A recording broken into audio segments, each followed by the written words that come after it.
Oi, eu sou a Flávia. Eu sou a Isabela. E você caiu no Ângulo de Grilo.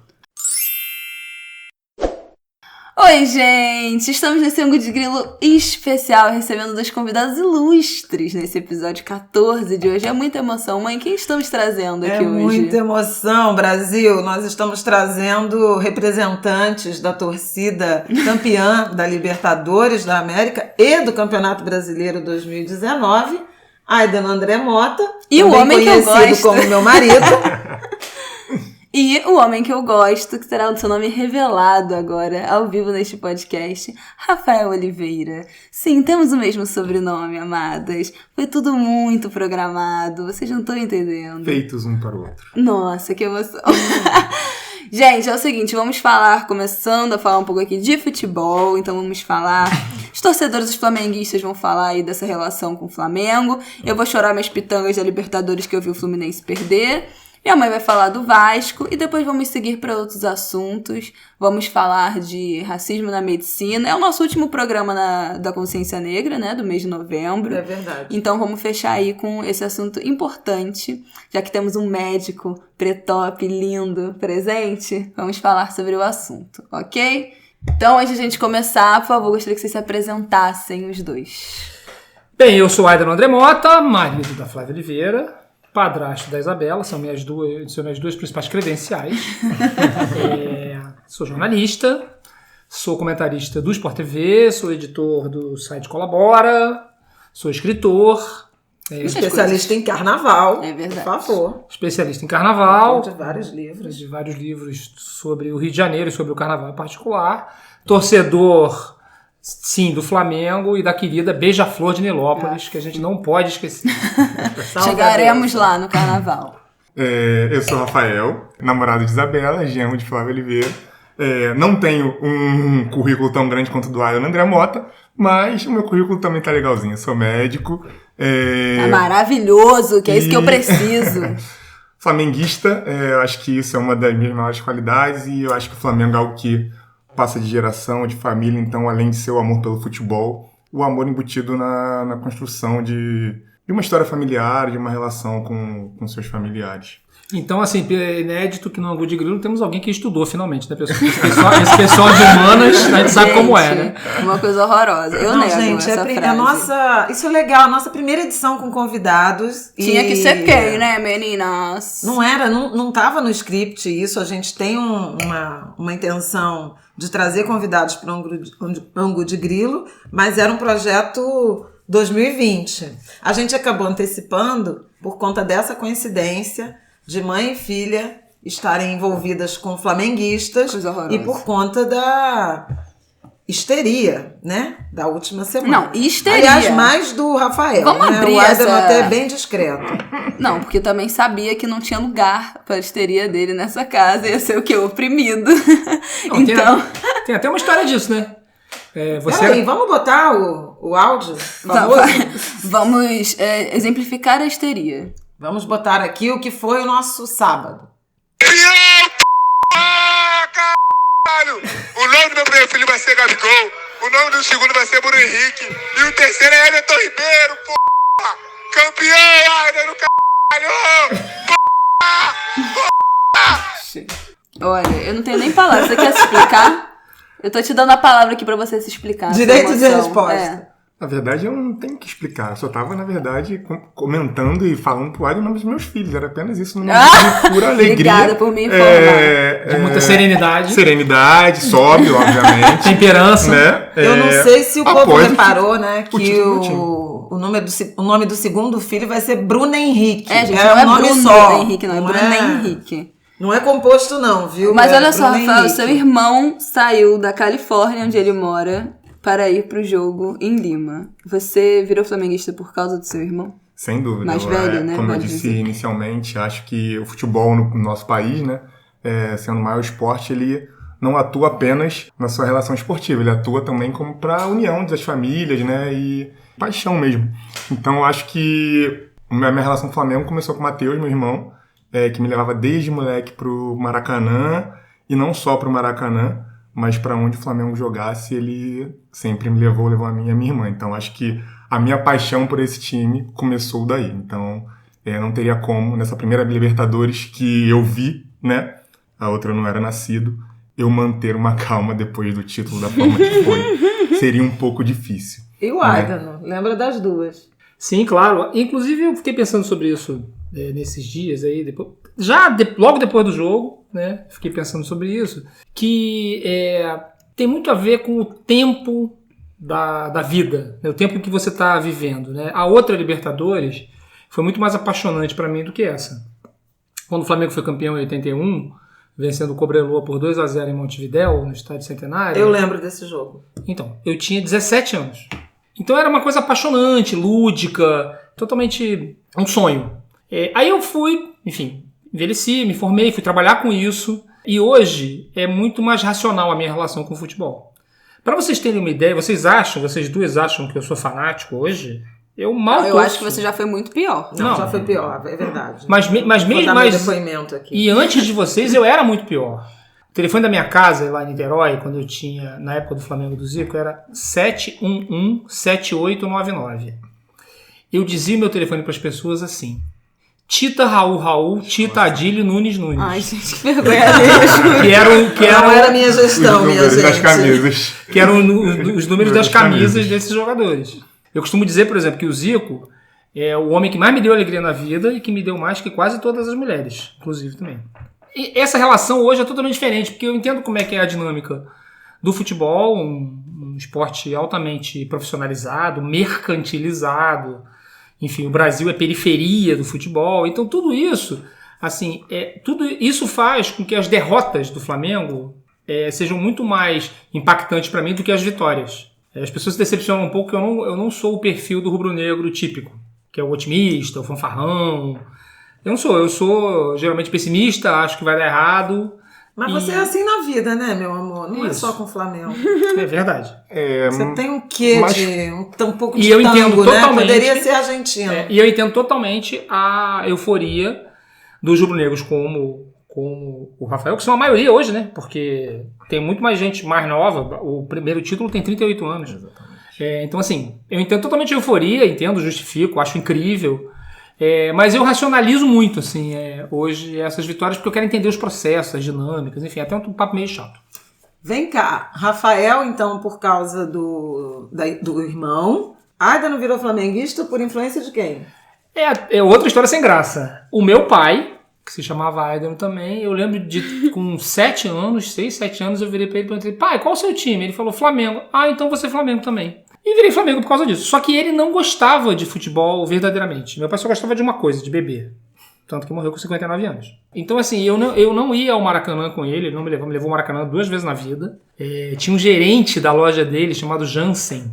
Meu pai tinha loja, o gerente da loja dele o gerente da loja dele era Botafogo, o Jansen era Botafogo, e me levava no jogo porque via a minha absoluta frustração de não ter com quem isso criança ainda, né? A partir de 15, 16 anos, eu passei aí sozinho, aí cheguei a viajar com o Flamengo, fiz parte da raça rubro-negra, que é uma torcida organizada do Flamengo. Socorro! Eu não sabia disso, não. Essa informação ele não conta não, tá, gente? Mas num tempo muito diferente de hoje. É exclusivo, exclusivo pra Angu de Grilo. Vejam só, era a briga raiz, né? Era a briga com a mão, né? Não tinha negócio de arma. Negócio de arma, quadrilha, não sei o que, não tinha nada disso, entendeu? E tinha pouca briga também, a bem da verdade. E eu também, só pra terminar, você que leu a história, Rafael, acha que o Flamengo foi campeão daquele time por causa do Zico? Nada. Foi campeão porque eu ia com a mesma calça e com a mesma camisa todo jogo. A camisa não podia lavar o campeonato inteiro. E no intervalo eu ficava de costas pro campo o intervalo inteiro. Não tem nada a ver com o Zico, ganhou por causa disso. Futebol também é superstição, gente. Você tem a sua, a história Rafael? do colete, né? Do técnico lá, do mister, que botava com colete. Na hora que tirou o colete, botou o blazer e fez os 2 gols. Hoje em dia eu sou muito menos supersticioso. Eu não tenho superstição, não. Geralmente eu gosto de usar a mesma camisa nessa trajetória do Flamengo esse ano. Inclusive alguns jogos que eu assisti aqui. Essa camisa foi a camisa que eu usei desde o início da Libertadores até o final da Libertadores. A minha superstição desse ano foi essa, mas não sou tão supersticioso assim, não. E entendo o Aidano, que trabalha com isso, então às vezes perde um pouco o encanto, mas para nós flamenguistas dessa nova geração, e não só para quem é flamenguista, para quem gosta de futebol, eu acho que esse ano de 2019 foi um marco, pelo menos nesse novo nosso século em relação ao futebol, porque o time do Flamengo, não sei se fez algo novo, mas com o futebol que jogou e com todo o elenco, organização financeira, fez algo diferente do que vinha sendo feito, quebrou paradigmas, tanto em relação ao campo quanto ao extracampo. Não sei se o Aidan concorda em relação a isso que eu estou dizendo. Peraí que eu vou interromper para falar das nossas histórias com futebol, gente, né, ó, meninas? só dor e sofrimento. Bom, eu sou ponto fora da curva, porque eu tinha um pai muito flamenguista. Eu acho que soma vocês dois e multiplica por 3. Seu Mário era daqueles flamenguistas insuportáveis. Eu lembro na minha infância, lá em Irajá. Ele foi embora quando eu tinha 8 anos de idade, então foi pouco tempo, mas essa memória é muito forte na minha vida, que era ele comprando Última Hora, Jornal dos Esportes, mas eu acho que era Última Hora, que quando o Flamengo ganhava, era campeão, vinha com uma certidão de óbito do adversário. Não, isso era o Globo, o Otelo Caçador. Não, ele não comprava o Globo. O Otelo Caçador fazia isso no Globo. Eu me lembro muito do Última Hora lá em casa. Mas, enfim, aqui Jaz, vamos supor, ganhou do Vasco da Gama, não sei o quê, e distribuía com os amigos. Era chato, perturbava as pessoas. E a minha mãe, que veio da Bahia, escolheu o Vasco, por motivos que eu desconheço. E eu comecei a simpatizar com o Vasco. Mas o meu pai fez de tudo para eu virar flamenguista. Eu lembro muito da pressão dele. Eu lembro que tinha uma festa de Natal no Rio de Janeiro, que era a chegada de Papai Noel no Maracanã, e abria sempre com um jogo, Dente de Leite, Vasco e Flamengo. Eu lembro exatamente do dia em que ele realizou que eu não seria Flamengo, porque o Vasco, eu acho que fez um gol, e aí o Flamengo virou, e o Flamengo ganhou de goleada, e eu chorava, feito assim, uma desesperada, e ele voltou para casa e falou para minha mãe, essa menina não dá. É Vasco mesmo.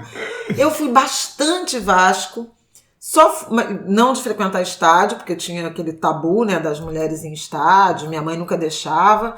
Eu só frequentei estádio a partir de quando eu comecei a namorar, ou quase casada já com o pai da Isabela, que ele me levou em Vasco e Fluminense, na torcida do Fluminense, e eu me controlei. Mas eu nunca vi o Vasco perder em jogos que eu estive presente. Tá, querida. Isso é uma notícia boa. E depois, com essa coisa que o Aidan falou, né, da mercantilização e da própria violência, 2013 eu rompi um tanto com o futebol, parei de assistir jogos por conta daquele jogo Vasco e Atlético Paranaense, com aquela violência toda, 5 horas da tarde na TV, aquilo me fez muito mal. Eu abri uma ressalva quando Paulinho, meu sobrinho amado, estava no Vasco. Todos, né? Abrimos ressalvas. Aí, assim, foi loucura. A gente paguei pay-per-view, fomos ao estádio, né, Isabela? Fui na torcida do Vasco, na estreia do Paulinho no Maracanã. Era um Vasco Fluminense. Vasco e Fluminense, exatamente. Eu sou tricolor, né? Eu fui na torcida do Vasco. Pois eu sou fluminense por causa do meu pai. Minha mãe ainda tentou, acho que devo guardar algumas fotos muito pequenas de roupinha do Vasco. Mas teve isso, mas não rolou mesmo. Acabei virando tricolor por causa do meu pai. E ali, naquela época daquela Libertadores, né? A fatídica, aquele 2008. Sofrimento. Eu tava indo muito já a estádio com meu pai. Antes da tela da Libertadores, a gente ia muito. E eu tinha um namoradinho que também era fluminense, ia com o pai dele, então... que é isso? Adorei Muxoxo. Gente, você tem 10 anos. Clipe Muxoxo. Se ela tivesse matado, já tava prescrito. Ai, perdi até a minha de raciocínio. E aí a gente sempre ia junto. E eu sempre ia com meu pai nos jogos do Brasileirão. E aí comecei a ir. Fui a todos os jogos daquela Libertadores. Eu acho que o único que eu não fui foi o primeiro, que foi com São Paulo. Que meu pai falou, deixa eu ir primeiro, porque aí eu vejo se tá tranquilo, se tá tendo briga, como é que tá o clima. E se tiver tudo suave... Pode ter certeza, foi isso mesmo, eu lembro. Pois é. E foi o único jogo que eu não fui, que aí ele foi, tava tranquilaço. E aí depois eu fui a todos os jogos com ele. E eu tava assim, gente, eu tava no meu auge ali do futebol, acompanhava tudo. Aquele time do Fluminense, né? Ai, Gabi, só quem viveu sabe. Porque assim, nunca mais o Fluminense vai ter um time daquele. Thiago Silva, Thiago Neves, Washington, Conca, Quem mais, meu Deus, que era daquele time? Olha, eu já nem lembro mais. Dodô. Você vai falar Ogum, que só não Era até anteontem, né? O Guerreiro Valente. Não, gente. O Gun ficou Dodô no... fez um golaço no Boca Nossa, Juniors. é verdade. O Gun ficou no Fluminense até outro dia, inacreditável, né? Acho que é a maior longevidade dentro E de é um um único jogador, clube. e é um jogador injustiçado. O Gun Totalmente. tem poder, Eu gente. gosto dele, foi muito bom pro meu time naquela época. E aí eu fui a todos os jogos daquela Fernando Libertadores. Henrique no gol, o goleiro que e eu agarrava me com o pé. lembro Ah, até... Fernando Henrique. No gol, Fernando Henrique. Gente, Goleiro. eu nem me lembro mais. Um goleiro Tem ruim que 10 agarrava anos. com o pé. E aí eu lembro que o último jogo que ele deu no Maracanã, eu nunca me esqueço, que foi pra pênalti, né? Quem soltou, acho que todo mundo agarrava, lembra. porque agarrava. Ela ainda tá naquilo. Gente, eu sou cerceada, vocês estão vendo, né? É assim que funciona a dinâmica aqui. Gente, até que foi engraçado. Jogava com o pé. Defendia com o pé. Tá bom. Escolheu o Vamos lá. léxico, escolheu o melhor Escolhi, verbo. claro. Então eu me lembro até hoje, porque tiveram uns pênaltis. No último pênalti que o Fluminense perdeu, eu sentei pra esperar o próximo. Quando eu levantei pro próximo pênalti, o campo já tava tomado de repórter e tal. E eu vi que não tinha próximo. Gente, eu comecei a chorar ali. Eu só fui parar 2 dias depois. Eu fui chorando do Maracanã a pé até onde meu pai morava. Meu pai morava na Tijuca, no Largo da Segunda-feira. E eu fui chorando o caminho todo. Eu tomei banho chorando. Eu fui dormir chorando. Eu fui pra aula no dia seguinte chorando. Foi uma choradeira. E depois disso, eu sinceramente dei uma brochada de futebol. Ainda acompanhei ali o final daquele Brasileirão que o Fluminense quase foi rebaixado. Fui assistir aquele jogo fatídico com o Curitiba, né? Que o Fluminense, a diretoria botou um telão na apoteose, que era o jogo que quem perdia era rebaixado. Eu tremia igual vara verde naquele jogo. Depois ainda acompanhei um pouco do ano seguinte, mas sinceramente, depois daquele eu abandonei. Não, e teve um fato, você esqueceu. Eu não gosto de falar disso, foram vocês têm mania de reviver eu também isso. quero falar Vai, 2 fatos. Então fala, eu já sei até que é. Que eu sou uma pessoa muito emotiva, eu expresso as minhas emoções escrevendo. Não. E aí eu fiz uma carta. Não era isso? Óbvio que era isso. Não, era. O que eu ia Tem uma contar outra era coisa, isso. mas eu ia contar uma outra coisa. Ai, gente, eu já nem sei mais, eu sou Washington, mistério aqui. Coração de Leão, ela escreveu um Valente. texto. Eu escrevi um texto expressão da minha tristeza com perder Gente, foi aquele incrível. jogo. Porque eu me comunico por escrito, eu sou péssima falando. Você texto acha que eu sou lindo. boa falando? Mas eu sou péssima Um falando. texto lindo. Se eu fosse vocês, ouvintes do Angu de Grilo, entrava lá nos comentários e pedia pra Isabela postar uma Mas foto não do vai texto. acontecer, nunca será. Porque o texto é lindo, emocionante. Mas ela também passou a detestar futebol quando o grande ídolo dela desse time, que era o eu Thiago não Neves, aceito. Eu não aceito, não. foi jogar no Flamengo. Não, o Thiago Neves foi embora e voltou pra jogar no Flamengo. Gente, aquilo ali pra mim acabou. Pra mim o futebol começou a acabar no dia daquela final e foi acabando. E também, porque assim, eu já tenho outra coisa que ocupa muito meu tempo, que é a beija-flor. Que no momento eu tô brigada, mas quando eu não tô brigada, é muita emoção que eu passo, é muito nervoso. Então assim, ou futebol ou escola de samba. Os dois ao mesmo tempo não dá, é muito sofrimento. Olha só, eu queria lembrar também do jogo que a Isabela foi com você lá em Buenos Aires. Teve isso? Foi da Fluminense. Libertadores, não foi? Foi. E a gente tava em Buenos A Aires gente quando tava em teve um Buenos jogo da Aires. Libertadores do Fluminense e eu fui na torcida adversária, fiquei tomando cuspe lá. As pessoas estavam Foi- atrás de mim porque eu não conseguia não comemorar. Foi o seguinte, foi Fluminense quem? e Argentino Júnior. É verdade. No estádio Diego Armando Maradona, porque os argentinos têm um hábito de, pelo menos alguns times, dar nome de estádio para os atletas, não para os dirigentes. Aqui é um festival de nome de dirigente. E aí a Isabela, fomos eu, a Isabela, o Henrique e o Inácio. E a Henrique gente está ouvindo a gente agora. Beijo, Henrique e Isso, Heloísa, isso, nossa audiência Henrique e argentina. a audiência no Mercosul, tá demais. Maravilhosos. E aí o Fluminense ganhou o jogo, ganhou de 3-2. Pois é, eu não podia comemorar. Olha o sofrimento que eu passo. Mas é isso, gente. Eu já fui muito tricolor, muito doente, muito doente. E eu já fui muito doente também pelo Barcelona. Eu fiz o meu diploma de... loucura verdade. isso, né? Eu fiz o meu diploma de alemão, que eu estudei no colégio alemão, e tinha prova pra você tirar o diploma, e tinha que fazer uma apresentação. E eu fiz a minha apresentação sobre o Barcelona, a história do time e tal, tudo em alemão. Então eu já acompanhei muito, já fui muito doente pelo Barcelona, agora, graças a Deus eu tô limpa. Já tem alguns Inclusive, anos. quando ela Lembra, amor, quando ela mostrou a apresentação pra gente, o que aconteceu? A gente chorou. Eu e a Flávia choramos copiosamente de ver Eu falando alemão. aquele cotoquinho falando alemão. Cotoquinho, gente, eu tinha 15 anos, vocês são Não, loucos. tinha não, Eu tinha 15 14. Aquilo ali que apresentei era outra. Foi o Não, mas a gente chorou no do Barcelona. Eu lembro que eu chorei muito Eu no do também, Barcelona. fiquei muito emocionada. Olha só, é que ela tá muito implicando amor, né? comigo falando de léxico.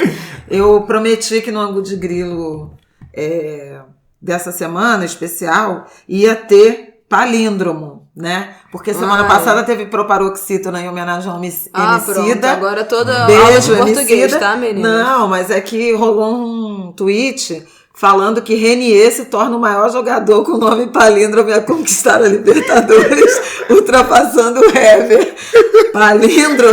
Palíndromo, pessoal, é quando de trás para frente, de frente para trás, a palavra fica igual, tipo Ana, por exemplo. Então, tipo tivemos Hannah, dependendo de como escreve. Hever, do Atlético em 2013, e agora Renier, que eu nunca imaginei que era um palíndromo, que ganhou a Libertadores 2019. Então, Angu de Grilo a e gente Libertadores são cultura em língua portuguesa. Tem que fazer um quadro do Ângulo de Grilo, Flávia Pasquale, só com dicas de português.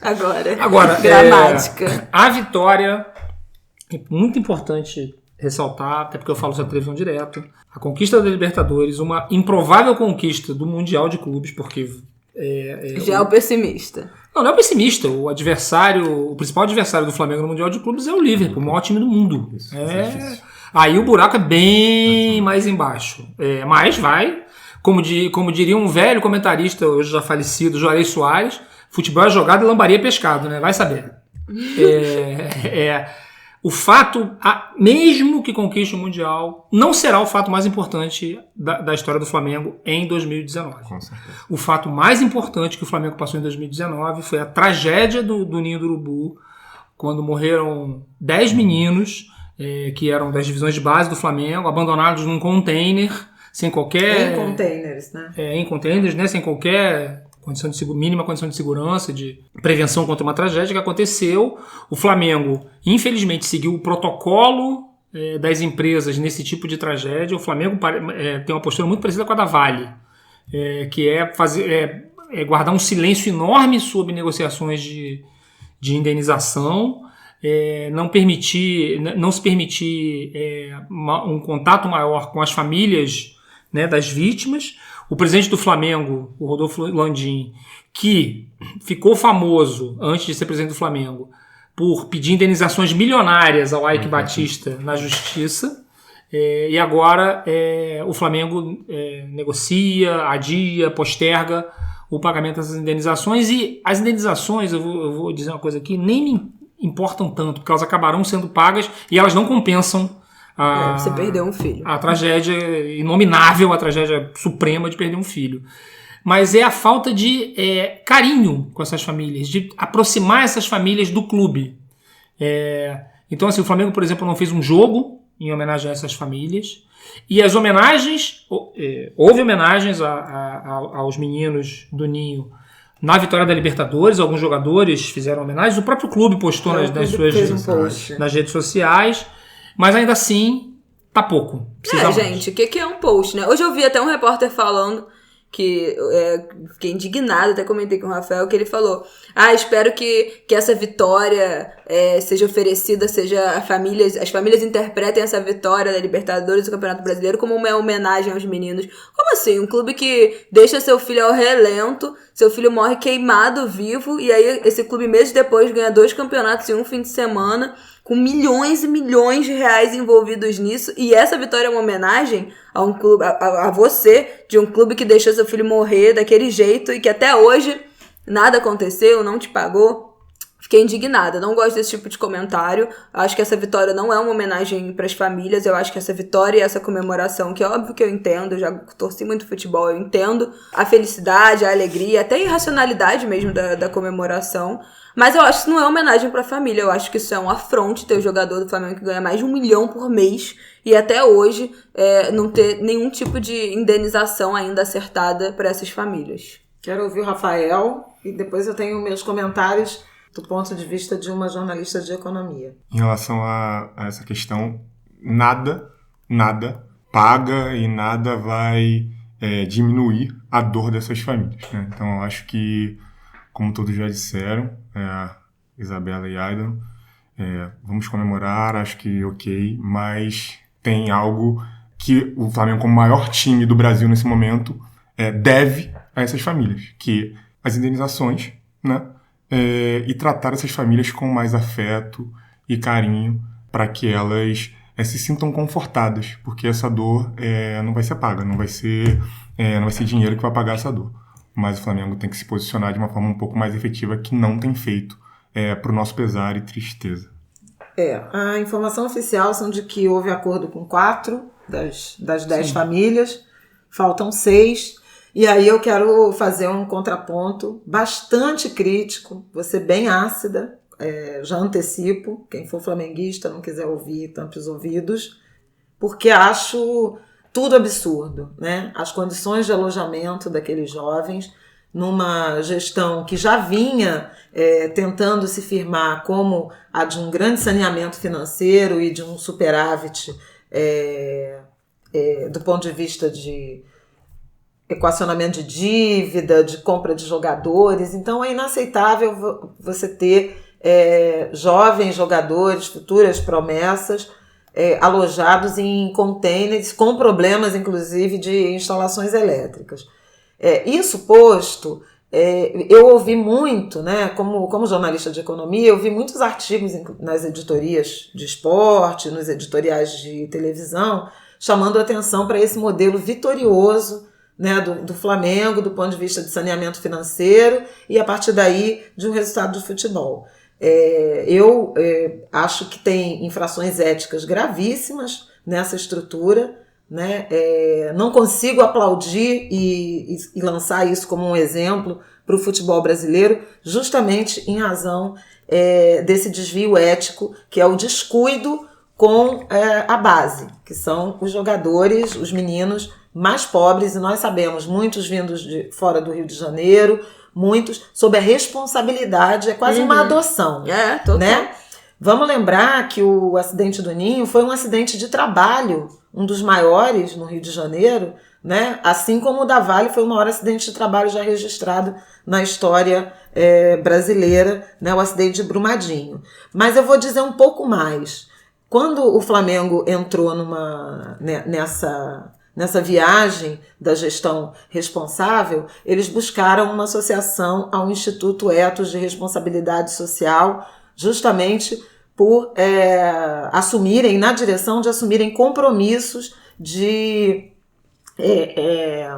responsabilidade com legislação trabalhista, com legislação ambiental, com transparência. E desde a tragédia do Ninho, né, o que aconteceu foi que, e aí eu vou abrir aspas, porque é um posicionamento oficial do Instituto Ethos, que eu cobrei na tarde de domingo, o Flamengo foi excluído do quadro de associados por não ter respondido nenhum dos nossos ofícios sobre o ocorrido no incêndio e não ter se manifestado no processo em nosso comitê de ética. Ou seja, desprezou os princípios de responsabilidade social e ambiental a que ele próprio tinha espontaneamente se vinculado quando a maré estava boa. Então, em razão disso, eu acho realmente imperdoável, né? Não apenas como mãe, mas como jornalista de economia que acompanha essa onda e cobra das empresas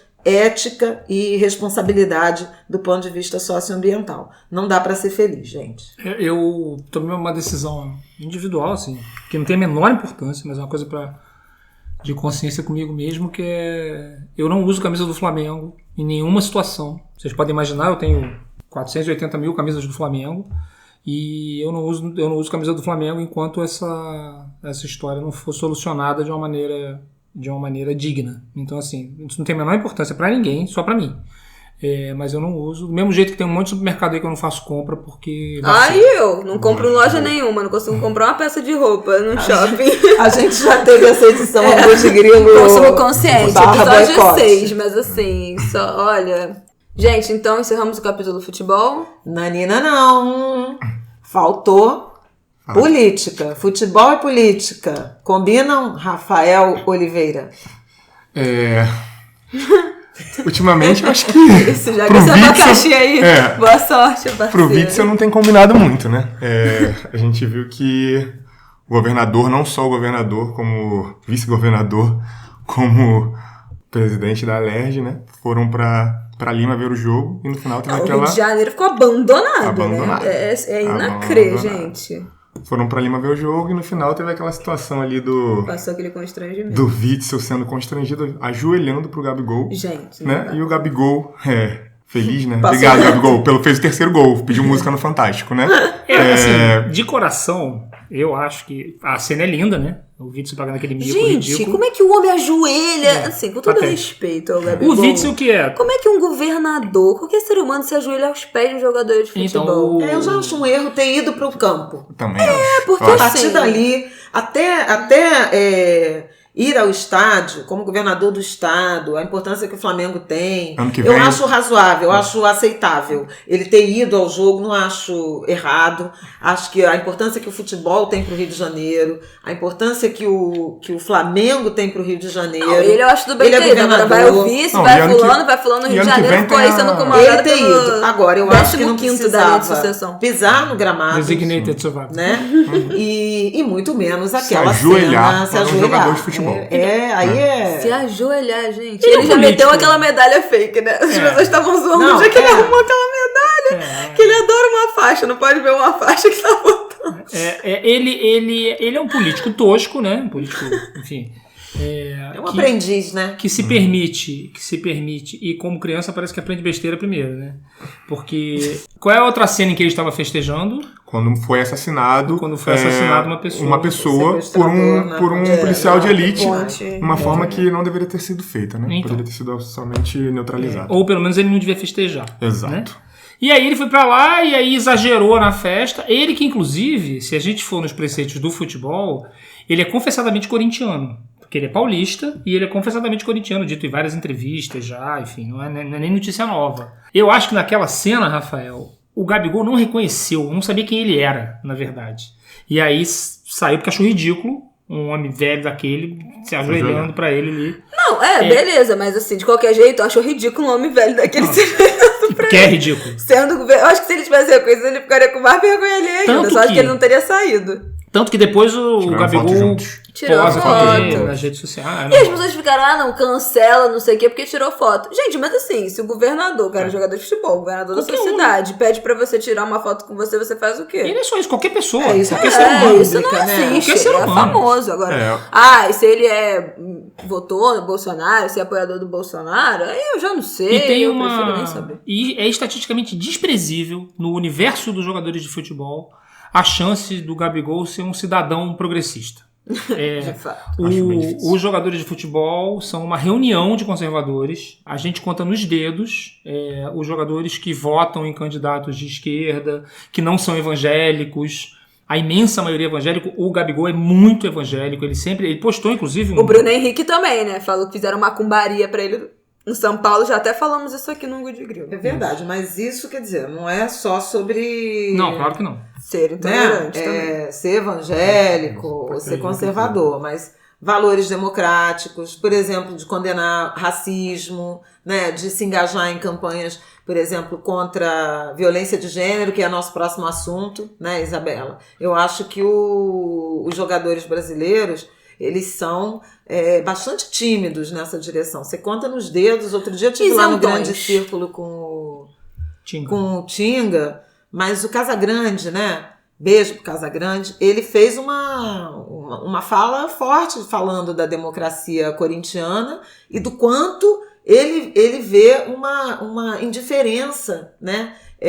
Dos jogadores de futebol do Brasil em relação a esses valores, que não são valores político-partidários, né? São valores humanistas, são valores de direitos humanos, de democracia. Há pouca ênfase, né? A gente tem visto aí os episódios de racismo. A gente vive numa sociedade que é muito violenta do ponto de vista de violência de gênero, de violência homicida, de agressões. As torcidas organizadas são núcleos, inclusive a festa do Flamengo, né, no final, foi maculada por esse confronto entre, aparentemente, torcida organizada e polícia, né, e os jogadores costumam ser omissos, até por conta, muitas vezes, de compromissos publicitários que tem. O jogador de futebol é doutrinado para não falar. Ele é tratado muito como, assim, mais ou menos como são tratados os cavalos de corrida no jockey. É para você tá no ápice da sua força física, para você estar no ápice da sua condição técnica, para você ir lá jogar e ganhar. E toma aqui todo o dinheiro do mundo para você fazer isso. Evidentemente a elite, né? Porque a imensa maioria dos jogadores de futebol ganha super mal. Jogador de futebol, no todo, ganha menos que jornalista. Pra vocês verem o absurdo. Você já ganha pouco mesmo, né, meu povo? Só de recém-formada online. Isso até é uma coisa interessante da gente falar, porque tem uma desigualdade muito, muito grande, né, nesse mercado. Muito maior que no jornalismo também, né? Tem uma desigualdade mas muito entre grande. Os jogadores é maior. Não, é óbvio, porque, enfim, né, as pessoas ganham quem chega milhões por mês. Os jogadores que os ouvintes do Ângulo de Grilo conhecem são 0,5%. Assim, é nada. Perto do todo dos jogadores de futebol do mundo, não só do Brasil, mas do mundo inteiro. Para encerrar minha participação no capítulo política e futebol, a gente precisa lembrar num outro fato lamentável que o Flamengo, essa diretoria do Flamengo, eu sempre gosto de diferenciar o Flamengo da diretoria do Flamengo. O Flamengo é uma coisa muito mais... Isso é importante, né, Rafael? O Flamengo é uma coisa muito mais como instituição, sofisticada, diversa. A diretoria do Flamengo se dá o tempo inteiro ao desfrute da extrema-direita no Brasil. Eles não podem ver um político que eles vão lá, abrem as portas, fazem homenagem. Então, nesse ano em que tão lindo para a torcida do Flamengo dentro de campo, o Flamengo homenageou o deputado Rodrigo Amorim, aquele que ficou famoso por quebrar a placa da Marielle. O Flamengo, diretores do Flamengo posaram com o presidente Jair Bolsonaro, com o ministro da Justiça Sérgio Moro, vivem lá se encontrando com o governador Wilson Witzel, enfim. Ele próprio subiu no trio, né? E subiu no trio voltou elétrico. No avião? Voltou no avião, enfim. Inclusive, eu recomendo uma leitura para os ouvintes do Ângulo de Grilo, uma excelente matéria de um dos melhores repórteres de esporte do Brasil hoje, que é o Breiler Pires, do El País. Ele fez semana passada uma matéria falando de como o Flamengo virou um instrumento da extrema-direita no Brasil. Ele é muito cuidadoso ao dizer que não é o Flamengo que procura, mas ele prova que o Flamengo... não é a diretoria do Flamengo que procura, mas ele prova que a diretoria do Flamengo também não resiste. A diretoria do Flamengo adora quando é procurado. Só para dar um ponto no que o Aidano disse, mas Aidano, acho que não teria como a gente esperar outra coisa, porque essa diretoria do Flamengo é uma diretoria formada por, na sua maioria, pessoas brancas, né? E como você mesmo disse um pouco antes, o próprio Landim é alguém que trabalhava com o Eike Batista, é um engenheiro rico que trabalhava antes na Petrobras, e um cara branco de direita. Então, assim, vai permear a sua diretoria com homens brancos e de direita, como tem acontecido, infelizmente, aí no nosso país, não só no nosso clube, nosso amor, né? O maior clube do país, como também a gente tem visto no comando da presidência do nosso país. E aí tem um dilema, né, Rafael? Um dilema conceitual do Flamengo, né? O time da favela, da festa na favela, na verdade, pertence a um clube do Leblon. Então, assim, o Flamengo sempre foi dirigido por brancos. Eu vou fazer uma última nota como colunista também de cidade da Rádio CBN. Além da violência policial que a gente viu ontem no final, né, da festa, né? Policiais, inclusive, apontando armas. Hoje, o Rio de Janeiro amanheceu com ocupação em várias favelas. Operações policiais, né? Ocupações não, mas operações policiais em várias favelas. Foi apenas um sonho, né? Essa festa da democracia. Exatamente, porque nós vimos eu vi imagens belíssimas, me emocionei com a Cidade de Deus, com a Rocinha, o Alemão, né? Fotos lindas do Brunitan. Isabela, além de botar o nosso Medium, da matéria, da reportagem que o Aidano indicou, marca também o Brunitan, que fez fotos lindas. Demais. Grande fotógrafo. Olha, de uma beleza semelhante às fotos que ele fez na época da Copa do Mundo, que ele botou. Aquela né, com o Felipe futebol, Coutinho, que exatamente. fez o maior sucesso na Copa. Todos esses links, lembrando, vão estar no nosso Medium, medium.com/@Angu de Grilo. Uma ouvinte nossa, Sofia Gonçalves, mandou um e-mail me lembrando que tem que ter o arroba. Se botar o /Angu de Grilo só não vai. Então é /@Angu de Grilo. Então é medium.com/@Angu de Grilo. Já que a Flávia, só para finalizar, falou desses Instagrams interessantes para serem vistos, acho que para todo flamenguista também seria legal ver o Instagram de 2 amigos nossos que estavam ontem na festa e fotografaram coisas bem lindas. O Felipe Cordon e o Andy Andrade. Perfeito. Os amo de paixão. Os Flamenguistas dois também doentes estarão. fizeram fotos maravilhosas. Amo os dois. Bom, vamos passar para o próximo tema. Hoje, quer dizer, ontem, se você está ouvindo isso na terça-feira, segunda-feira, o dia que a gente está gravando, 25 de novembro, é o Dia Internacional para a Eliminação da Violência contra as Mulheres. Eu quero provocar o meu cônjuge, Rafael. Eu tive fazendo um freela no Globo durante um mês na Editoria de Sociedade esse ano. Fiz uma matéria sobre como o racismo impacta a vida das crianças, baseado numa pesquisa, num estudo. Na verdade, foi um manifesto. Eles falavam que era um estudo, mas era um manifesto da Academia Americana de Pediatria dos Estados Unidos.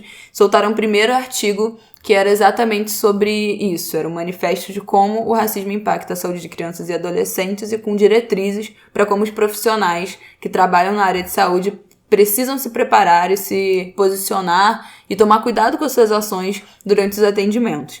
E aí eles falam como esse impacto começa desde a gravidez. Como as mães sofrerem com o racismo pode impactar os filhos, sofrer violência obstétrica, que acontece a maioria com mulheres negras, pode impactar na amamentação, e isso também vai refletir na saúde da criança, pode ser um dos elementos de uma depressão pós-parto, que vai afetar os primeiros meses de cuidado com aquela criança, como o racismo que a criança vai sofrer na escola vai afetar aquele psicológico. E aí eu fiz uma matéria sobre isso, também vai estar no nosso Medium um link.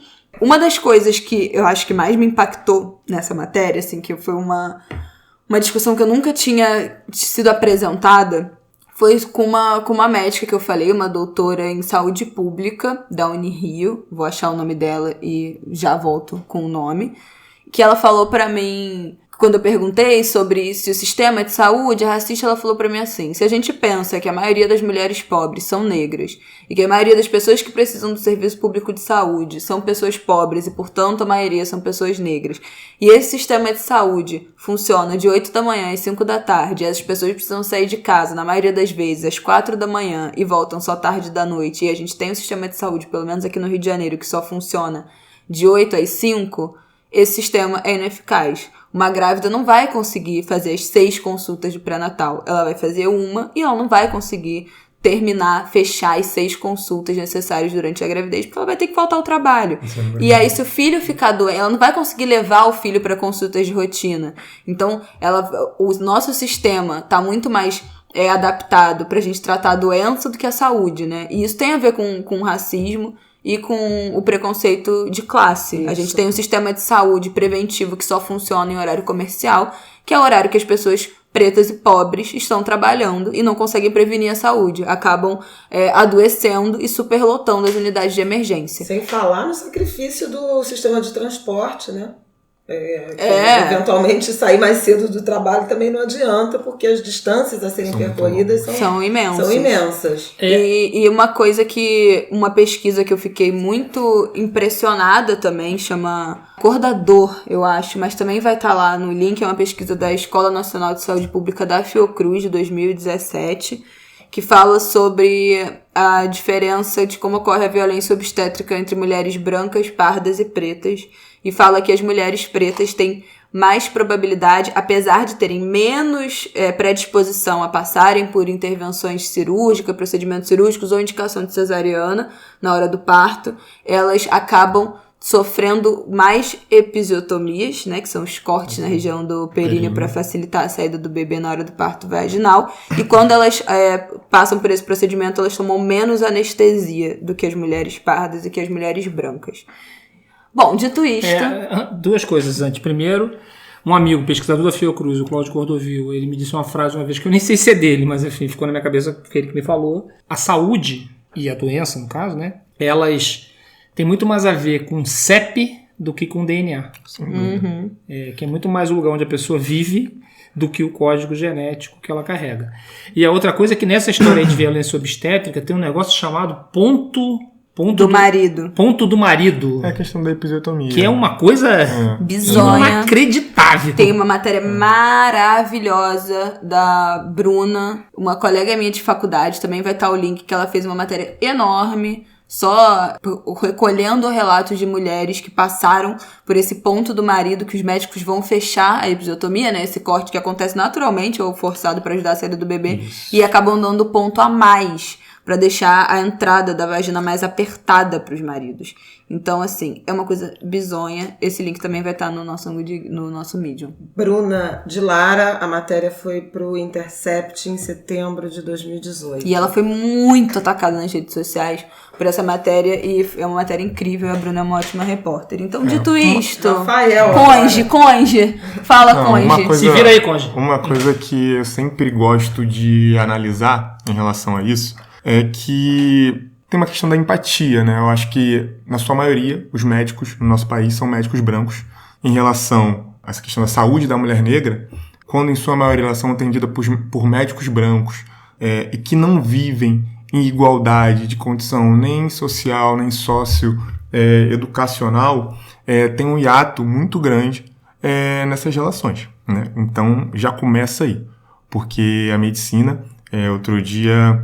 Eu vi, não sei se foi o Drauzio ou se foi o Calil falando, né, que são grandes médicos no nosso país, que entendem a medicina de uma forma ampla, falando que a medicina é algo que tem que ser feito com mão, né? Você tem que encostar na pessoa, você tem que tocar na pessoa. Não adianta você ter a melhor ressonância nuclear magnética do mundo, mas se você não encostar no doente. E muitas vezes, quando você tem esse ato, tanto social quanto esse ato educacional, os médicos não encostam naqueles doentes, naquelas mulheres negras, muitas vezes em condição social desprivilegiada, sem muito entendimento de todos os processos que elas vão passar naquele momento do trauma e do parto.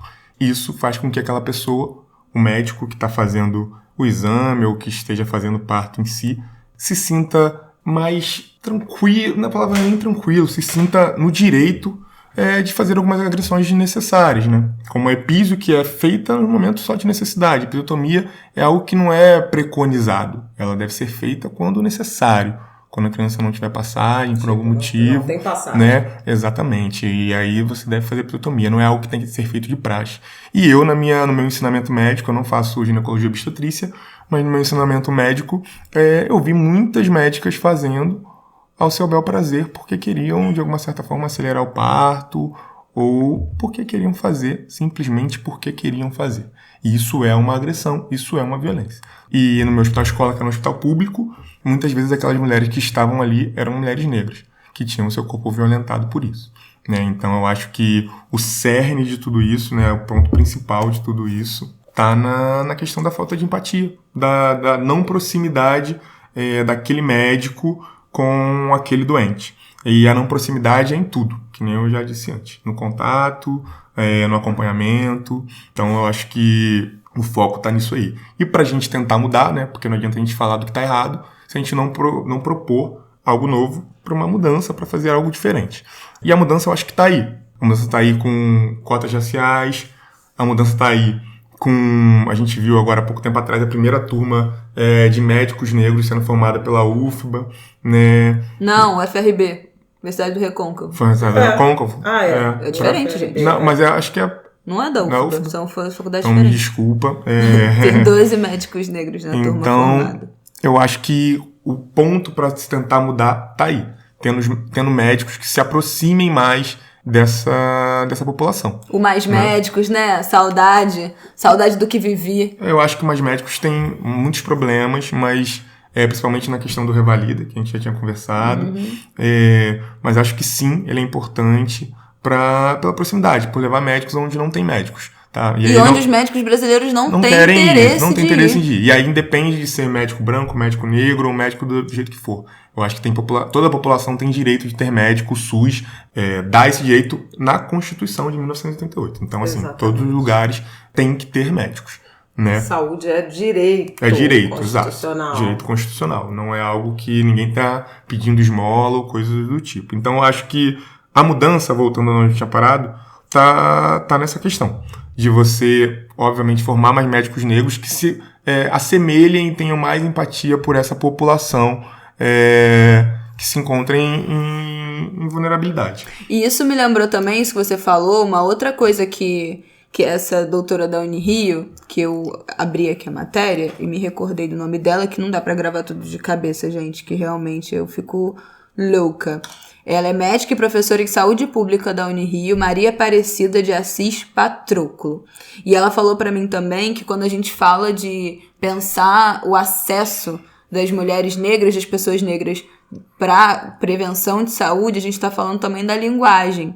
E ela dá aula, né, na faculdade para os alunos de medicina, e ela insiste em falar com eles. Vocês têm que explicar o que aquela pessoa tá falando. E às vezes não basta fazer uma receita, porque às vezes a pessoa ela é analfabeta funcional, então ela pode ler, mas ela não vai entender o que aquilo tá dizendo, não vai entender qual é aquela receita, ela não vai entender quando ela tem que tomar aquilo, ela não vai saber qual é o nome do remédio.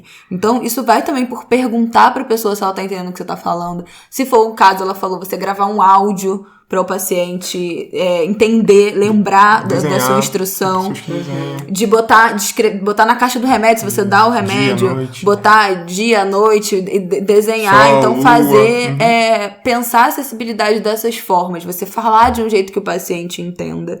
Então, são outras formas de acessibilidade. O estudo da Fiocruz que eu tinha citado, eu também resgatei o nome aqui. Ele chama A Cor da Dor, Iniquidades Raciais na Atenção Pré-Natal e ao Parto no Brasil, publicado em 2017, vai estar lá no nosso Medium. E agora eu quero te perguntar, Mozão, uma coisa que me perguntam muito, se você sofre racismo sendo um médico negro. Eu acho que todo preto no Brasil, independente de sua condição, acho que em algum momento ele vai passar por situações de racismo. Depois de médico, formado, sofri algumas situações, a última faz mais ou menos um mês. A última faz mais ou menos 12 horas. Teve essa, mas a mais escrachada, acho que foi há um mês atrás, onde eu cheguei no hospital onde eu trabalho, falei que eu era médico, disse meu nome, carimbei uma coisa e a menina não entendeu e falou, não, mas você vai fazer o que mesmo? Eu falei, eu sou médico. Ela, mas desculpa. Então, assim, ela... É da recepção. Da recepção, dos recepcionista. Então, ela demorou a entender mesmo depois de eu ter carimbado, ter mostrado pra ela meu carimbo, etc., que eu era médico, porque não é, além, óbvio, racismo, mas porque e não é falou o que costume. achou você parecido com alguém de outro setor. Falou que eu parecia o... Tá te perguntar, mas que setor, amada? Desculpa, doutor, eu tô te perguntando porque você parece o instrumentador de tal equipe cirúrgica. Isso acontece, acho que não tem como não ficar sentido com a situação, mas eu entendo, não compactuo e acho que a gente tem que mudar, mas eu entendo porque na minha turma de 120 alunos só tinha eu e mais um preto. Então, quer dizer, é uma profissão ainda no nosso país majoritariamente branca e de elite. E isso faz com que as pessoas não vejam num preto uma possibilidade que ela seja médico. É isso. A pessoa não entende, ela não vê aquilo. E nos hospitais que eu trabalho em 4 hospitais diferentes, só tem eu de médico preto. Então, assim, as pessoas não se sentem inconfortáveis, elas não entendem que aquela pessoa pode chegar àquele lugar. E os pacientes ficam surpresos quando entram no consultório, quando você tá lá na emergência, ou quando você vai passar, né, visita e tal, sei lá, falar com eles no CTI, eles ficam surpresos de você ser um médico negro? Porque eu não me lembro de ter sido atendida por um médico negro em nenhum momento num hospital. Então eu acho que eu ficaria muito surpresa se eu entrasse num consultório e tivesse um médico negro. Então, assim, ainda lindo desse jeito, eu acho que eu voltava até pra casa. Muitas vezes... Não, ia ficar internada, né? Amado, tô mal. Interna. Pelo amor de Deus. Mas ele recebe umas cantadas sim, tá, querido? Brincadeiras à parte, eu não acho só que as em pessoas... hospital, né? Recebe na rua também. E eu vou deitar elas. Cosme Damião. Foi né? Cosme Damião, é verdade. A gente foi entregador, isso é verdade. Então, assim, as pessoas ficam sim, tá? E muitas pessoas pretas que eu já atendi quando trabalhei um período na emergência, falavam, cara, eu nunca fui atendido por um médico negro, você é inspiração. e ficam muitas vezes emotivas, tocadas mesmo por causa daquilo. E eu não acho isso legal, cara. Ser lobo solitário nunca é bom. Eu fico feliz por ter conseguido chegar onde eu sempre quis, né? Mas eu acho que mais pessoas pretas têm que se formar médicas para que a nossa população, que a sua maioria é preta, né? Segundo o nosso último IBGE, a maioria da população brasileira é preta. 55,8% dos brasileiros sendo pretos. É muito difícil eu numa turma de 120 pessoas só ter eu e mais uma pessoa preta. Então, assim, tem algo errado nessa nossa dinâmica educacional. Pretos ou pardos, né? Porque o Rafael fala pretos, mas porque a gente IBGE fala de negros, sim. pretos ou pardos. Mas até lembrando que isso remete ao ângulo de grilo da semana passada, Quem não que a viu, gente falou dessa questão da maioria dos alunos das universidades públicas serem pretos ou pardos, mas que essa participação ela não é homogênea em todos os cursos. Tem uma sobre-representação nos cursos de humanas e uma subrepresentação nos cursos de medicina, de engenharia, de direito, arquitetura. E lembrando que o Rafael fez fez medicina numa faculdade particular. Então, a pesquisa que a gente citou no programa passado foi a maioria nas faculdades públicas. Não que a medicina nas faculdades públicas seja tão diferente disso, porque a gente sabe que medicina é um dos cursos que mais tem fraude de cota, apesar de não ser o caso da pesquisa. Então, se ficou dúvida, ouça o episódio passado. Mas se você entrar numa turma de medicina ou ver uma turma de medicina se formando de uma universidade pública, você vai ver que não tem o suficiente para bater com o percentual das cotas, mas no caso dele era uma faculdade particular. Então o negócio fica ainda mais difícil. Exatamente. Você exacerba ainda mais essa desigualdade. Eu acho que a gente está chegando ao fim, né? A gente já passou do fim, né, Não, gente? pois é, mas eu queria só dar 2 dicas para deixar lá no nosso Medium. Primeiro que hoje, no dia 25, a gente estava falando de violência contra a mulher, e o Instituto Igarapé lançou uma plataforma chamada EVA, com informações de sistemas de saúde, dados sobre violência contra a mulher no Brasil, no México e na Colômbia. E aí tem alguns dados, por exemplo, 1.230.000 mulheres reportaram violência de gênero, né? Violência doméstica entre 2010 e 2017 no Brasil. Na Colômbia, 71% das vítimas de violência sexual têm menos de 14 anos. No México e no Brasil também está muito parecido esse dado, 80% no México de todas as formas de violência cometidas contra mulheres foram cometidas, efetuadas por companheiros. As vítimas de feminicídio no Brasil, quase metade tem entre 45 e 65 anos. Na Colômbia, foram 441.000 casos de violência intrafamiliar contra mulheres entre 2010 e 2018. E armas de fogo no México foram responsáveis por 44% dos feminicídios em 2018. Então, muito bacana, super recomendo esse trabalho do Instituto Igarapé, vai estar lá no nosso link. E eu queria chamar a atenção também, e acho que depois a gente pode voltar a falar disso com mais tempo, mas a Fiocruz está lançando uma cartilha de prevenção à violência armada, e é um trabalho pioneiro, sabe, inédito, revolucionário, com várias orientações para a população do entorno de Manguinhos e da Maré sobre o que é essa violência, quais são os danos que ela provoca, especialmente do ponto de vista dos efeitos psicológicos, dos traumas, pós-ocorrências, pós-traumáticos, estresse pós-traumáticos, é algo que está afetando muito a saúde mental dos moradores de favela, sobretudo da juventude. Quem já falou sobre isso no Instagram, puxou um papo sobre isso há um tempo atrás, e no Twitter também foi o Raul Santiago,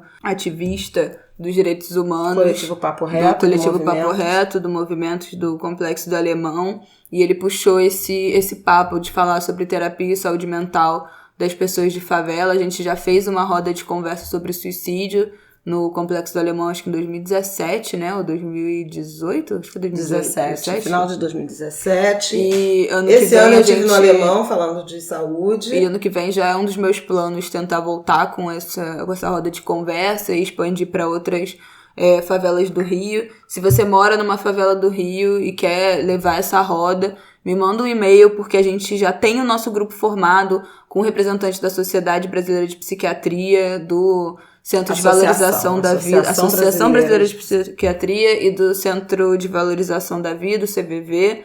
Então a gente já tem esse grupo formado para debater sobre isso nas favelas do Rio, e um dos meus planos para 2020 é levar isso para outros lugares. Então, se você quer um encontro desse, se você tem como ajudar a gente a viabilizar no território onde você mora, no Rio de Janeiro, na região metropolitana do Rio, por favor, manda um e-mail para o angodegrilo@gmail.com.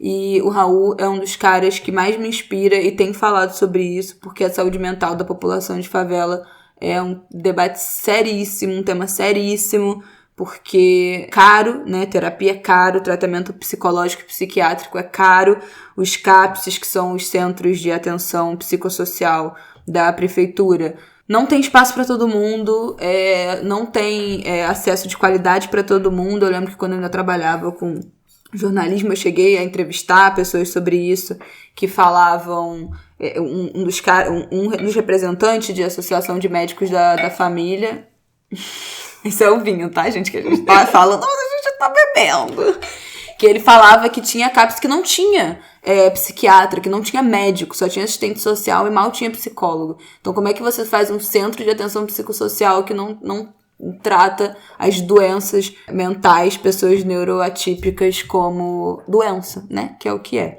Então, essa é uma luta que tá sendo mais falada. Eu acho que eu tô vendo muita gente falando sobre faço terapia, mas como é que a gente torna isso acessível? Como é que a gente torna esse debate acessível? Não só pra quem tá doente, mas também pra quem está convivendo com alguém doente, né? Isso. Que é uma sensação de impotência, assim, absurda, você não saber o que fazer, lidar com aquela pessoa. Então, vamos tentar viabilizar isso para 2020. Por favor, quem puder ajudar, me manda um e-mail. Então, vamos agradecer aos nossos convidados, né, que vieram participar do nosso primeiro Ângulo de Grilo. Muito obrigada, Rafael. Ilustres. Muito obrigada, Rafael. Muito obrigada, Aidano. Uma honra, um privilégio. É um privilégio mesmo. A gente nem falou que o Aidano hoje é minoria aqui, né? Eu sou minoria na sociedade brasileira, não é isso? Exatamente. 22% só que são homens brancos. Ah, tá. Mulheres pretas são 28% da... Pessoal, eu corro atrás aqui pra quando tiver a revolução me avisarem 15 minutos antes. Se vazar. Me deixarem com tanque cheio pra eu poder vazar. É só isso que eu quero da vida. É isso. Gente, foi ótimo estar aqui com vocês, meninas. Muito obrigada. Voltem sempre, tá? Convidaremos outras vezes, dependendo aí do tema. A Aidano já vai voltar no carnaval, né? No nosso Ângulo de Grilo de carnaval. Sempre as honras. Não deu pra falar que as fofocas de homem que eu gosto, vocês vão continuar sem saber, porque o mistério continua, tá, amadas? Mas é isso, gente. Muito obrigada. E a nossa despedida, Rafael, qual é? O Vapo! Olha, gente, honestamente, a minha vontade é me separar.